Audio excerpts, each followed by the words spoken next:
Now, before I go through this model, I like to explain that you can see here this picture. This is a gear train. For those that aren't familiar, you find it in cars and engines and so on. I'm only using it as a model, but as a famous statistician said there in the yellow box, all models are wrong, but some are useful.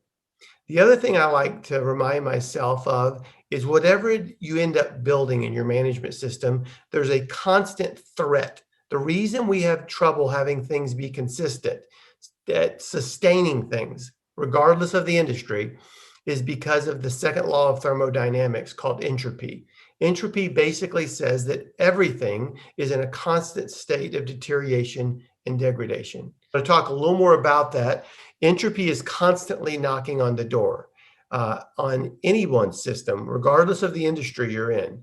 You could have great success, but the reason that many times people fail with sustainment is because they didn't have a way to fight against entropy. And that's where we're using what I call the Baptist Management System Review.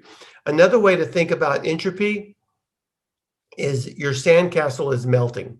Just think about that for a second. If you've ever been to the beach and you build a sandcastle, instantly the elements want to tear it down. The ocean, the wind, the kids, the dogs, all the things want to tear that sandcastle down. So you have to constantly provide attention to it. You have to constantly shore it up. You have to constantly protect it, because another way to think about entropy is that your sandcastle wants to melt away.